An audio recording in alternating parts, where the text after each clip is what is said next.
Petrolhead, drives a 2024 Tesla Model Y. While Tesla first drives used to be a mainstay of automotive YouTube, these days it's difficult to find a content creator who has no experience driving a Tesla Model S, Model 3, or Model Y. But somehow Tesla managed to locate one of these increasingly rare car enthusiasts. The electric automaker reached out to YouTube channel Lucy on Cars and offered her a Tesla Model Y standard range for the week. Up until this point, she had no experience with Teslas and very little experience with electric vehicles at all. Simply starting the Tesla was a bit confusing. "We've got an unusual way to start it. It's not a keyless start," she explains.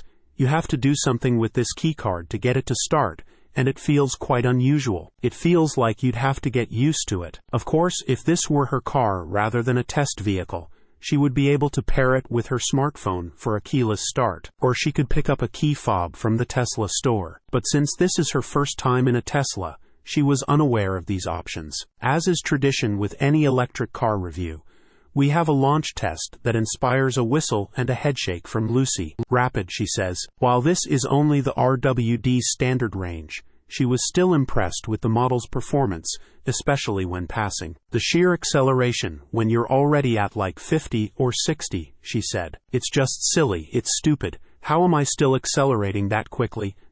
On the exterior design, she says it isn't the most striking car she's ever seen, but it has a unique design language that isn't trying to mimic current trends. In her eyes, a Model Y is no Porsche 911, but Tesla is playing in its own league. And for what it is, it's a pretty cool-looking car. She's mixed on the door handle design. While they look sleek, she hasn't gotten used to them even after a week. Every member of her family has a different way of opening the door. It's true, they are not immediately intuitive, but they eventually become second nature for Model Y owners. On the interior, Lucy says the materials are of a very high quality, with great textures. She loves the glass roof and the ample rear seat legroom. Her son's large rear-facing car seat fits in the back seat with no issue. The seats themselves are comfortable with good lumbar support and customization options for the driver. Lucy also finds the seat's bright white interior to be quite beautiful. Although if this were her car, she'd go for a black interior. The white seats probably would not hold up to a destructive 2-year-old. Still,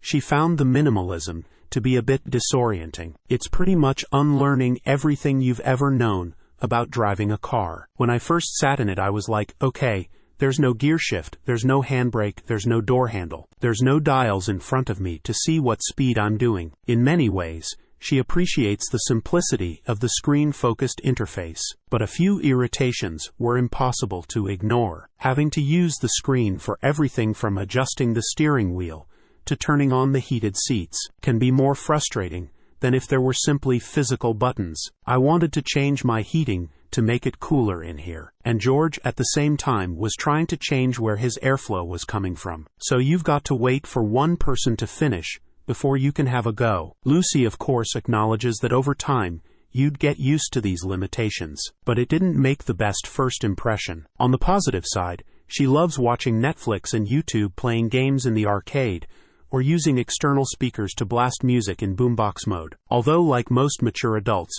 she seems confused about why the car will fart on command. So after a week as her daily driver, Lucy found herself becoming more fond of electric driving than she expected. "You know, I like my big engines, big 4x4s, my V8 turbos. However, I think this car is something special." Lucy wraps up her thoughts by saying it's the perfect car for non-enthusiasts who still want some driving fun. The perfect combination would be like a V8L 332 Range Rover with this next to it on the drive, because then you have both. Source: reposted and summarized from @insideevs.